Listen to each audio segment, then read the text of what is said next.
All right. Turn off my ringtone. Hello, everybody. Welcome to Live in the Wellness Garden. Sorry for the late start. We were having some technical difficulties with the Instagram app, but those difficulties have been resolved. Here's Joe and Anelli. We're going to get started today. We're going to be transplanting some of the seedlings that we started in the past couple lives into our ZipGrow towers. Really excited for that. So right here, we have 4 different varieties of basil. I'm thinking that we do 8 plants per tower. I'm not, because I like to err on the side of caution whenever I'm working with a new variety and see sort of like, how big it's going to get. And then I think with the tatsoi, we could probably do all 12. Let's push it. Why not? But yeah, garden's looking great right now. We just had some nice rains. Everything's looking fantastic. It's just starting to pop. Here's the bed from last week. Just want to give a quick update. We already got corn germinating. So really excited to have corn. Corn is always just such a fun crop to grow, and I'm really stoked to be growing it. And it looks like we're getting successful germination on pretty much everything so far. I'm still waiting on those beets, but they'll come through. They just tend to take a little bit longer. The radishes are popping, obviously, and it looks like we have a little bit of growth on the cassavas, which is awesome. Really stoked for this bed. This is going to be, I'm probably the most excited out of this bed about this bed out of all the beds that we're doing this year. But yeah, how's it going, guys? We're ready to get started on this. Yep. Let's plant some towers. We also had a power issue because of the rain. The folks at PPM are going to be making their way here soon to help us with that. So yeah, let's plant some. Let's do some transplanting. Would one of you mind getting a seaweed bucket? Because we like to use the seaweed extract as a transplanting solution because it is rich in cytokinins, which is a naturally occurring plant hormone. So great thing to do is include some kind of rooting hormone that could help your plants establish better and reduce transplant shock. And of course, I'm all for the all natural wholesome stuff. So we're going to use that.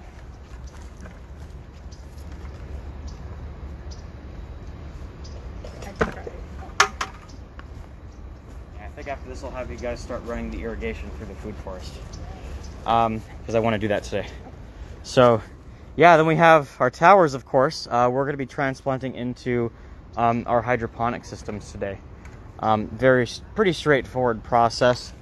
So we're just going to need these 2 towers right here. I like to use the bench, and I will demonstrate how to do that. We've demonstrated this many times on this live.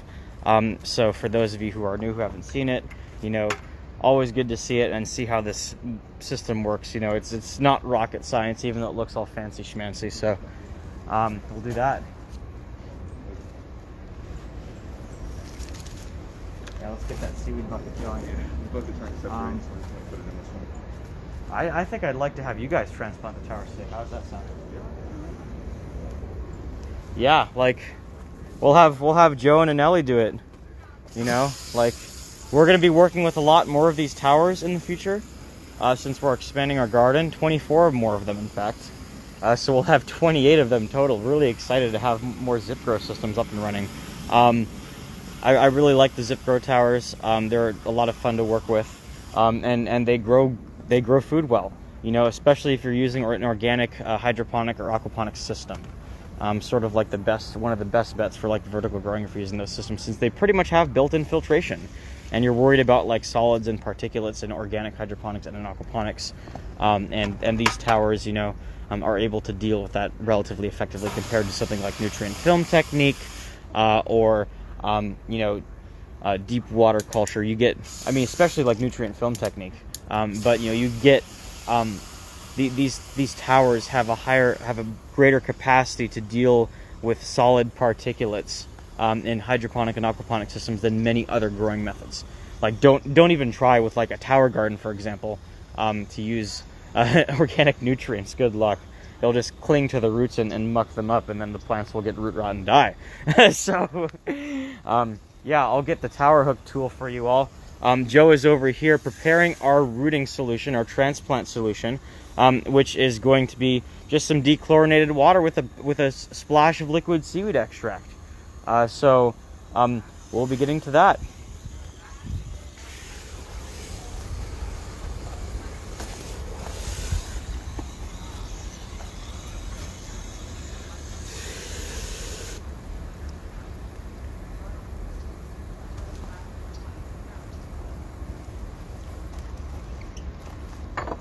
But yeah, we're at the point right now where all of our warm season crops are germinating well, are establishing well, and that's one of the most exciting times of the year.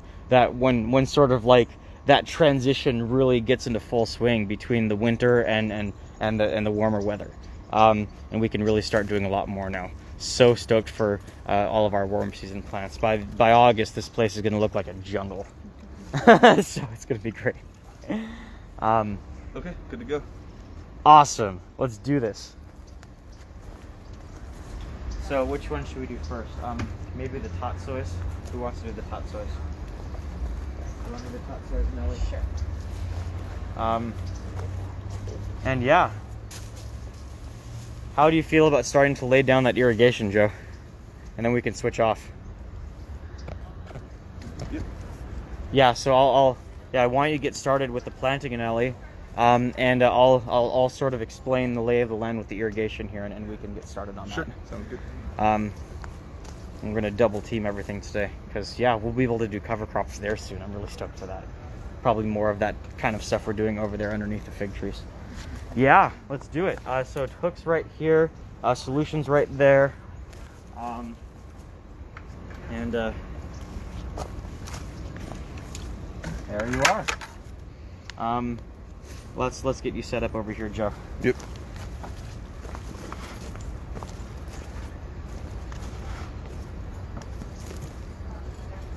So here's my thing. So let's run a line.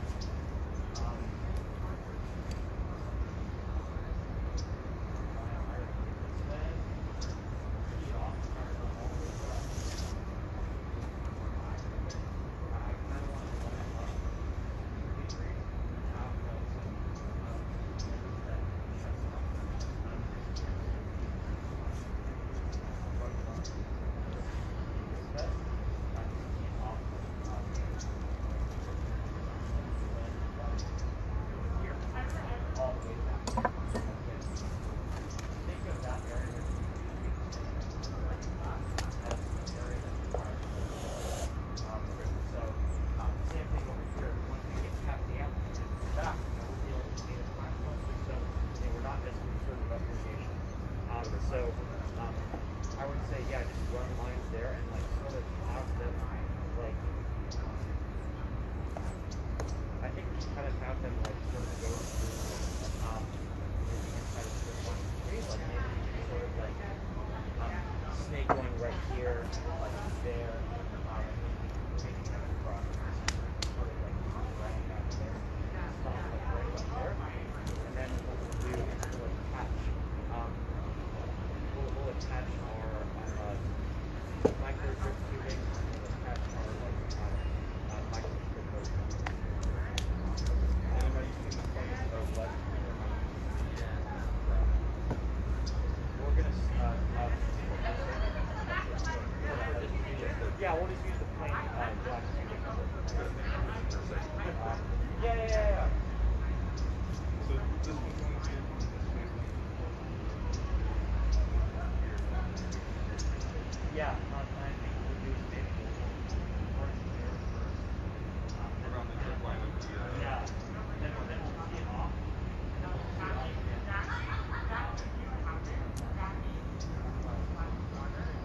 I mean, I don't know, that may be.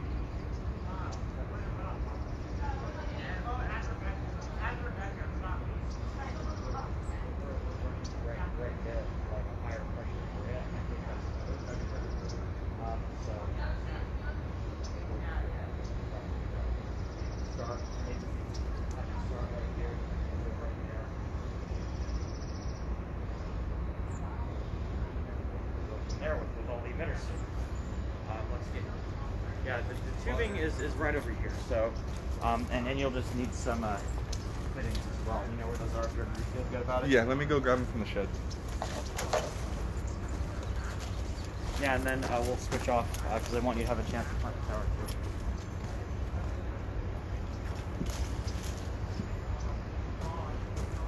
Check out these basil seedlings, y'all. So I think this is the Marihani basil right here. This is cardinal basil. I think Marihani is an annual because we only want to do annual basils in here right now. And then we have lemon basil and Italian large leaf basil. So some great varieties. And then for the other tower, we're just doing straight tatsoi. I'm not sure if you'll need those ones yet because we're working with half-inch diameter initially. We'll get to those, but yeah, leave them out. It's fine. We'll use them today. Yeah, so that's what we want to see. And I'd say, you know, we want to kind of like clean out these old root balls because they will end up clogging the tower. You know, these towers aren't completely clog proof. They're just way more clog proof than something, again, like nutrient film technique, or like if you have a deep water culture bed. If you're running organic hydroponics or aquaponics, you're going to want to have like some really good pre-filtration before your grow modules. In this case, this is your filtration. So bearing that in mind, it's really important to like make sure that, yeah, when you replant them, you make sure that they're clean enough and that they're not going to clog out during the next grow cycle. Yeah, it looks good otherwise, and we do want to back the insert up about an inch from what is going to be the front. Back the felt up, because otherwise that will cause the water to run out of the front. And it'll keep the crowns of the plants way too wet. So by that I mean back it up to like, let's see what the intent is. We want to back that up. So that way we have like this dry zone where the interface between the shoots and the roots is. Not only will that prevent crown rot on the plants, but it'll prevent water from leaking. It'll reduce the leakage of water from the front of the towers. And yeah, for these, let's just pick the strongest looking flats, and then we'll just sort of like pop them out, and then rinse out the roots like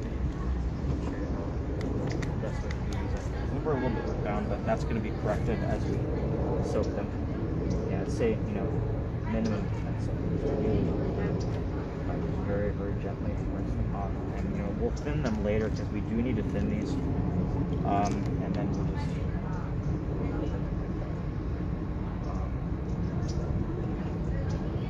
same like that where the roots are. Okay, some of these we probably want to take out, but you know, we're going to thin more vigorously later, so we keep like the pretty strong looking ones, and then we'll thin the rest off. Yeah, just like that.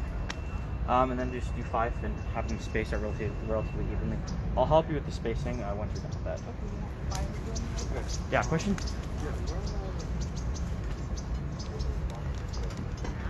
Yeah, so you'll probably need some T's and some elbows, I'd say. We have enough elbows, right?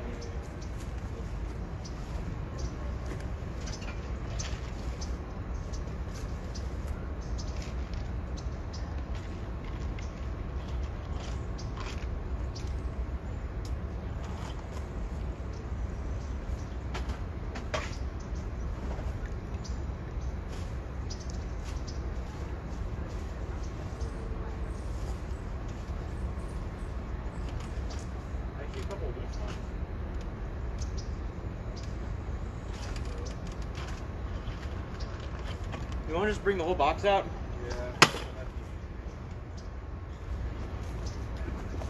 Yeah, so we're also running irrigation today, for the food forest. So I think I want to do an episode on food forest design really soon. Think of a food forest as like a forest of edible plants. It's pretty cool, huh? And they're one of the food forests are some of the most resilient food systems out there. So we'll be talking about that soon. Yeah, looking good, Nelly.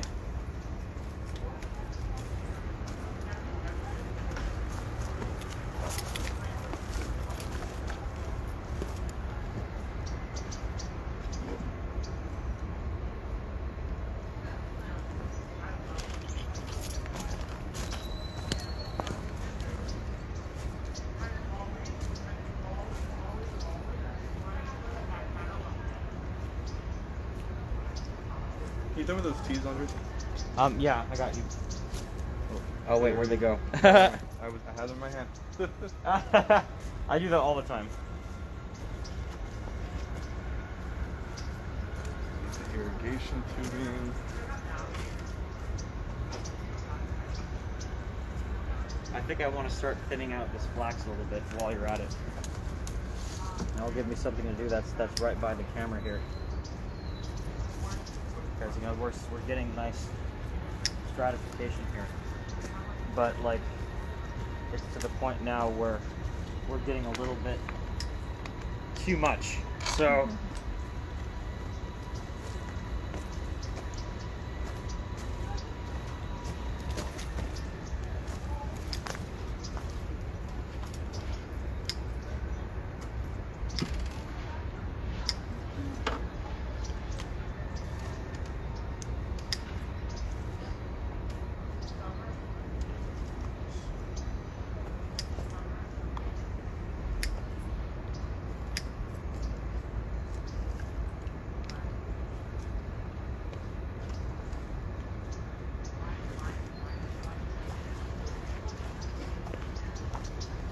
Now see how we need to space them evenly, like so. I'll bring the camera a little bit closer. Space them evenly.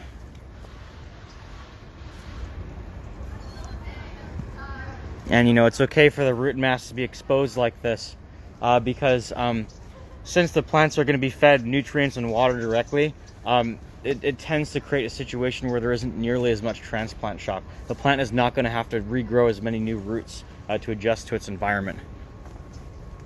At least not initially.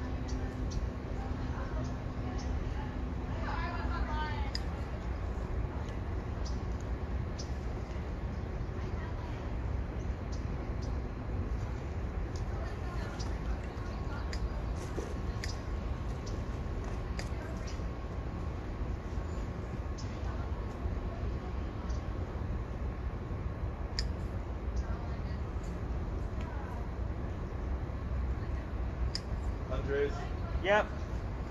you just want me to tee it off right here? Let me see.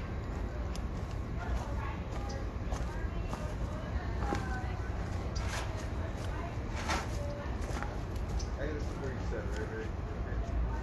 Yeah. Double check. Yeah, that would work. Okay. Yes.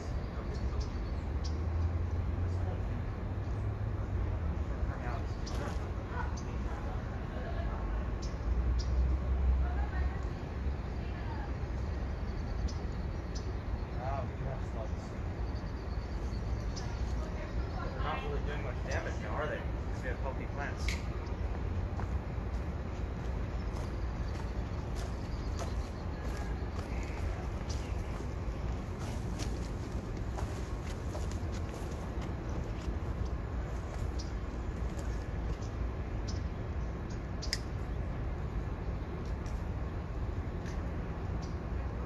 You said 5, right, Andres? Yeah, 5 per insert. That's a good, like, I would say that in general, like, if you're growing, like, any kind of Brassicaceous green, like, tot soy or bok choy or mustard or anything like that, unless you're dealing with a quite a large variety like Red Giant, 5 is per insert is a pretty good bet for the Zipgrow towers. And I'm over here, I'm just thinning out this flax.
How we doing? Any questions, anybody?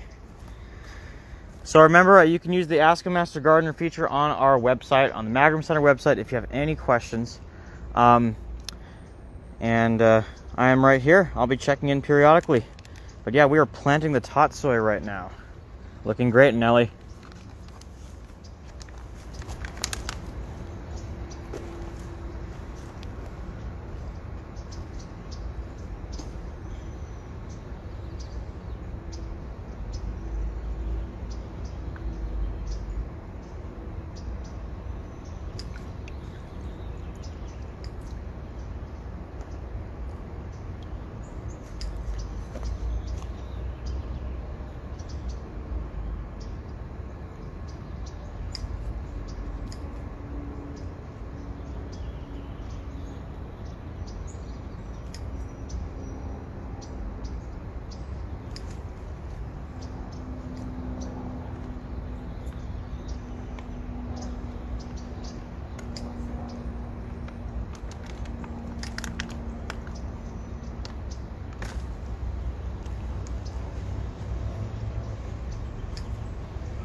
Yeah, of course. Do we have like a pack of elbows that I'm not seeing? I don't know. Like, I thought we did, but I don't know how to do it.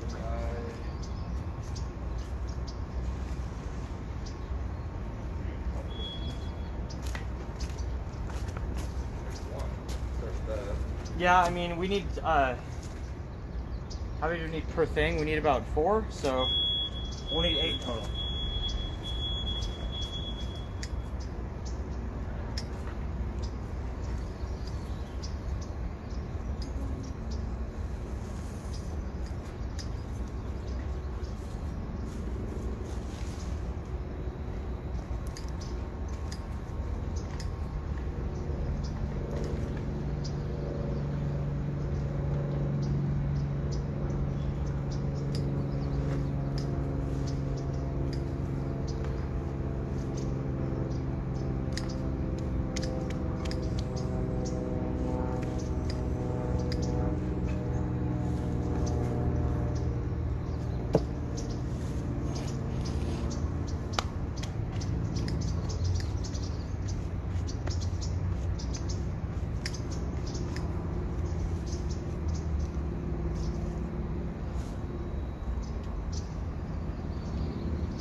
How are we looking?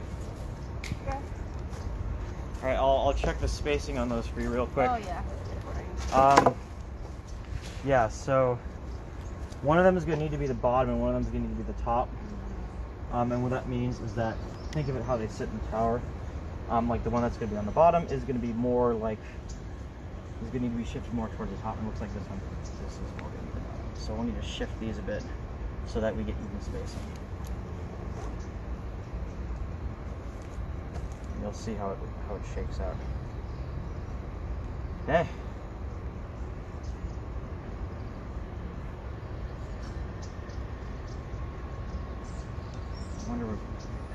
All right, there we go. That'll be good. All right. I'm gonna keep chopping and dropping this flax. You said this one will put on the bottom. This one goes on the bottom, so you want to put that one in first.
All right.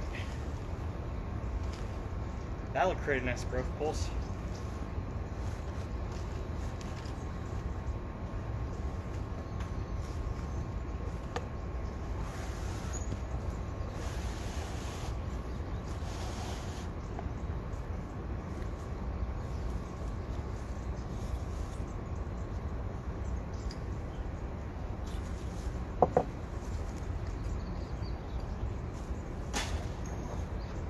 Joe, do you want to feel like do you feel like you want to keep working on that, or do you want to kind of okay. Yeah, why don't you do the other one, Nelly? Okay.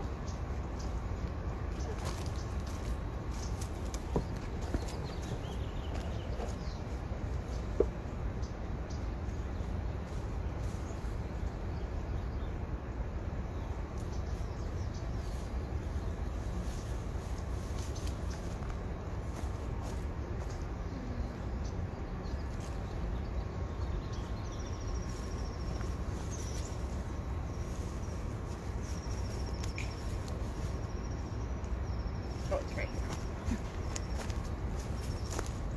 Big grasshopper. Amazing, we've been seeing them around here, but there's been minimal grasshopper damage. Soil health principles. Soil health translates directly to plant health. That's why.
All right, looking good.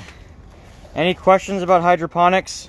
We'll be going over how to fill up the system as well.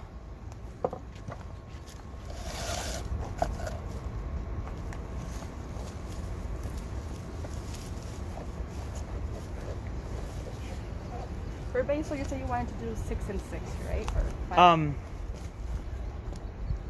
Let's do 4 and 4. 4 and 4. So 2 of each that come from those 6-packs. Or we can mix it up even more and do more 6-packs.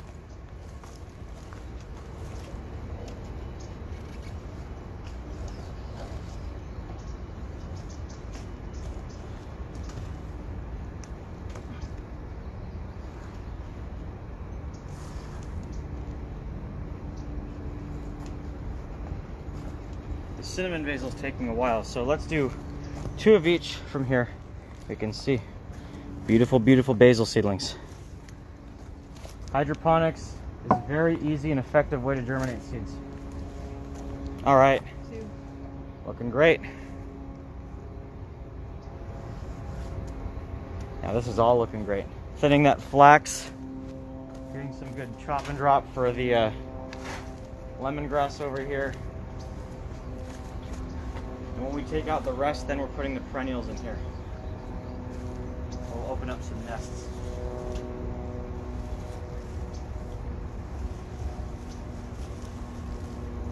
At this point, the point is to let in more sunlight so that we can get better development on the clover and the yarrow.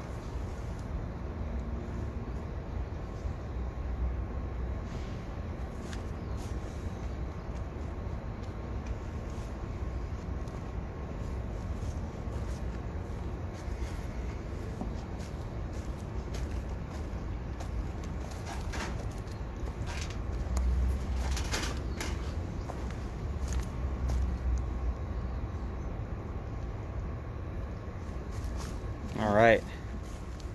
Yep, looking good. Clean all that stuff out. A fat worm right there. Oh yeah, it's really nice to see the worms in these towers, you know. The beauty of organic hydroponics.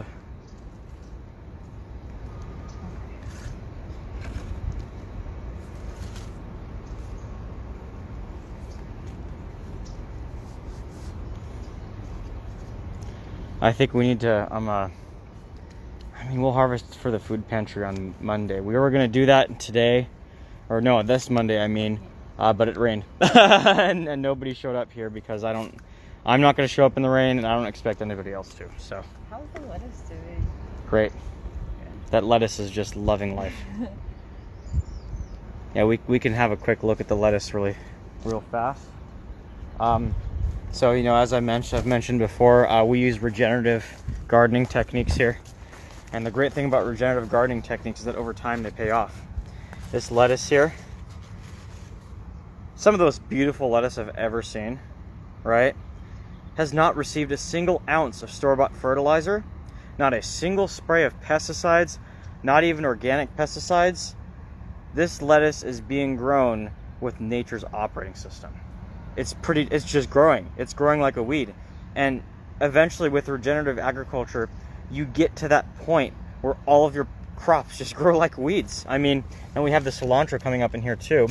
We're going to be taking this lettuce. Yeah, I think I want to take this lettuce next week when we donate to the food pantry. And then the cilantro in here is going to take off. And I think these mustards got a bit too shaded out. They failed, but we can see that these mustards are exploding.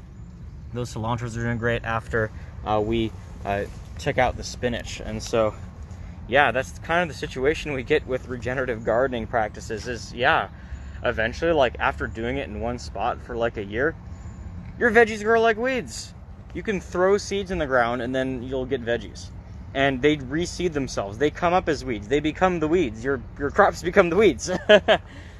And, you know, I mean, yeah, that's already happening in certain situations. Like, you know, it's just a great thing to behold. And, like, you can garden with less work, you know? Like, most of the work that we do here is chopping and dropping. And that's really how it should be. I mean, that's what I did around here just now with the flax. And I remember talking about the flax a little bit last week, I believe. And I did thin it out by about, I would say, 70% right now. And now that's going to let in way more light to the clover and the yarrow beneath, so that it can establish better and really become vigorous. And I think, you know, maybe in like a week or two, we'll come back and cut back the rest of the flax, and then cut back the clover. And then we'll have all this green manure in the area, and we'll just have gotten free nitrogen from the atmosphere thanks to the clover. And then the yarrow can begin establishing better. And the yarrow, of course, will have accumulated nutrients from the soil that were not available to the other plants. So it's just a win-win-win-win. And of course, the flax was a nurse crop for the clover and yarrow, which are a bit more sensitive as they're establishing. So, you know, everything is working together in perfect synchronicity here. That's the goal. And then eventually, once we are able to do the second cut over here, we are going to put in some perennials. Oh, wow, those are the biggest aphids I've ever seen. Those are huge. Y'all, you got to come see these aphids later. They're massive. I've never seen aphids that big feeding on this lupine. And, you know, that's okay. We threw in some lupines in here, and they're nitrogen fixers too. They're native, so they're helping us out. They're not doing as well under continuous irrigation. I mean, these, and in like garden soil and like potting mix, basically. These ones that are in the ground are doing way, way better. I mean, just look at these. They're absolutely beautiful. And like all our native flowers, of course, are going to do best in the ground. But yeah, in general, like, it's good to have those native plants. Here's our cover crop from the bananas. That we're putting around the bananas, so we can see our sorghum Sudan grass, we can see our buckwheat, we can see our huacate, that's our Peruvian black mint right there. I'm going to thin out this buckwheat so there's not too much competition there. Peruvian black mint, I do see the sun hemp in here. Sun hemp seems to be kind of not the best crop for our area, but it is growing. I think a lot of them are getting eaten actually, because it's just being selected against. That's what happens when you use a diverse mix. Certain things are going to be selected against, and that's just how it goes. Nature is going to decide, hey, this is not the best plant for this situation. But we are getting some. So we can see sun hemp right here, and that's a legume. Not related to hemp at all. It is a legume. But, you know, it's a good thing to have because it's nice to have nitrogen fixation. But clearly, you know, the rest of the system here is telling us that nitrogen fixation as a service is not what is the most needed right now. And that's okay, you know? So just kind of like observing how the land is responding to your action. You know, it's a good thing to do. And so obviously buckwheat's doing well. That means we need to make phosphorus available. Phosphorus needs to be made available. Buckwheat's very good at that. That's why it's successful, you know? That's why it's successful in this situation. There's a lupine right there. That's an arroyo lupine that volunteered. Interesting. Sorghum Sudan grass, producing exudates. We need to have lots of root exudates. That's why it's doing well. We need to build that soil biology up, that plant-dependent biology. Huacate, if we have a nematode problem, you know, maybe huacate will succeed. I mean, you know, marigolds tend to be pretty weedy in general, but, you know. And then, of course, flax. Flax builds mycorrhizae and decompacts soil. We definitely need that service. And then, of course, let's have a look at our bananas. As I said, we had no reason to be worried about them, even though they look pretty bad. all of that new growth that was pushed out occurred in the last week. So just keep that in mind. Bananas will bounce back like nobody's business. It was the right choice to cut them back, because now we have all this protection and coverage on the soil, and the banana is going to be even happier as it establishes. So that's what we want, right? Believe me, by the end of the season, this thing will be taller than the fig trees. I guarantee it. So yeah, all the other elements of this system look good. Letting it enter sort of a reproductive phase right now so that we can get some reseeding on the wildflowers. That's kind of the idea. And of course, this brome grass is going to reseed. I'm worried about it reseeding too much. And this is a native grass right here that I really like using for green manure. I've been working with it for a couple of years. It can be cut back roughly once a month. It tolerates sun, it tolerates part shade, tolerates continuous watering, unlike many native plants. A lot of these wildflowers won't tolerate that. They'll just kind of like die back even if you keep watering them. It might extend their season a bit, but you know. But yeah, that's why I really like the California brome grass. It's like having a native grass that you can continuously cut for green manure all year round, and it's fantastic. So yeah, and it'll benefit from the shade that we're getting here as well. I think, you know, we're going to give this area a little haircut soon. A lot of these brome grasses are reseeding now, so we can definitely do that. Especially, you know, once the flax gets to that same point, you know, where it's done a lot of its flowering already, and it's time to start thinking about thinning it out. And then we'll sort of like leave the understory of wildflowers to complete their reproductive cycles, and it'll be all good. And we'll come back in and, you know, do some planting, do some weeding, do whatever we need to do to make sure that the system establishes correctly. So yeah, that's kind of like my thought on this area right now. Looking good, successful, and I can already see that our New Zealand white clover and our yarrow is starting to, you know, make its presence known in this system. And again, this is a green manure system. This is for growing fertilizer for the fig trees and for the surrounding area, and just to have a continuous supply of it, which is great. We need that. So things are working out here. We have some volunteer tomatoes in the back right there. Those are the Matt's Wild Cherries, and I know that because I tossed a couple Matt's Wild Cherries back there, the tomato fruit. And it's like just one of those varieties that you could just toss it somewhere and it'll grow.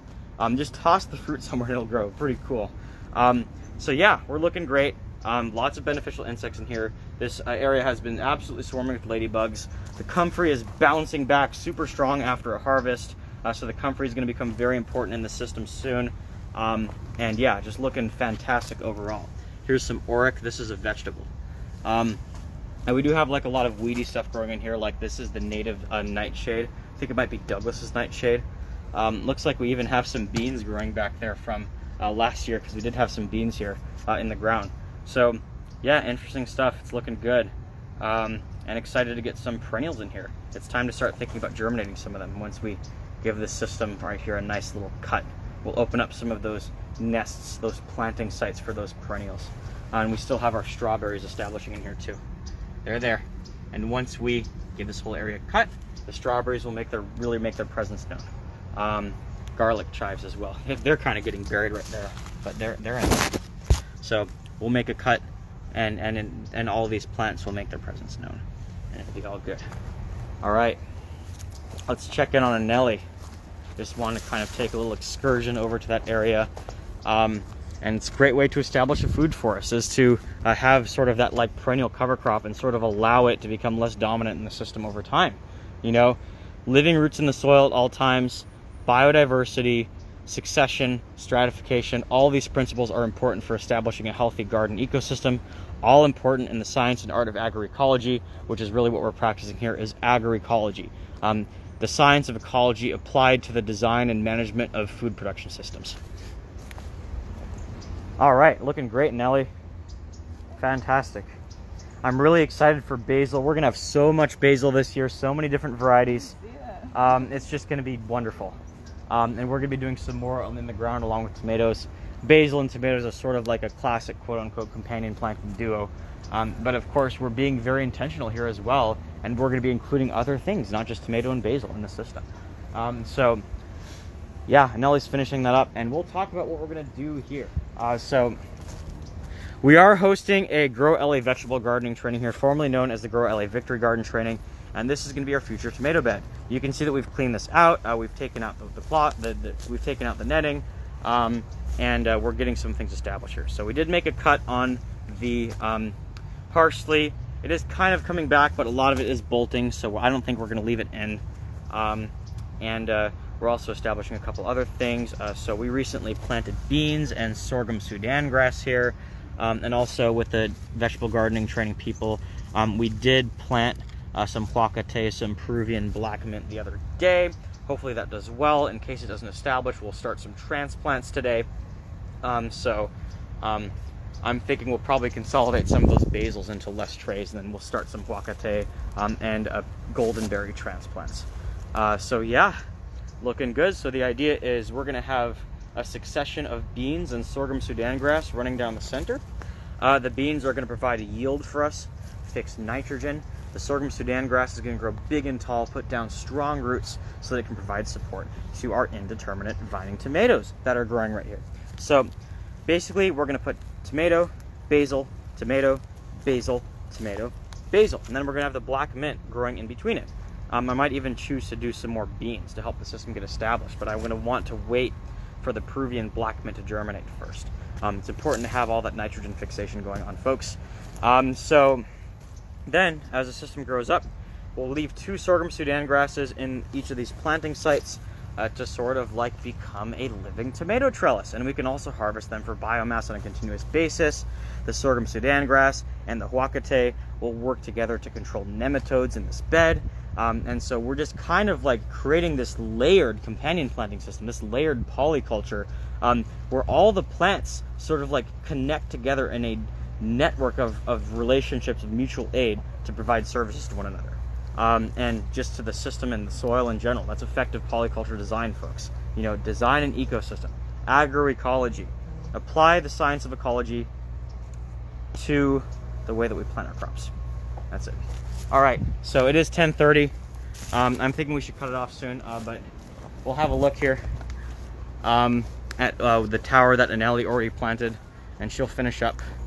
I do need to call PPM and see where their electrician's at, so we do need to finish up. And I have some preparatory work for a meeting at 11:30 that I need to do. But yeah, look at that. Fantastic job, Anneli. Looks great. Really excited to grow some of that tatsoi. Delicious, delicious Asian green that you can use in soups and stir fries. Good stuff. I haven't grown it in a while, so I'm looking forward to it. Anyways, thank you for joining us today. Join us again next week. I'm thinking we're going to talk about food forest design, but you know, of course, April's right around the corner, and at the beginning of the month, we will be releasing a final content schedule for the Live in the Wellness Garden for the month of April. So stay tuned for that, and you'll know what's going on very soon. So thank you very much, everybody. Have a good one. Joe's over there working on the irrigation. See you all later.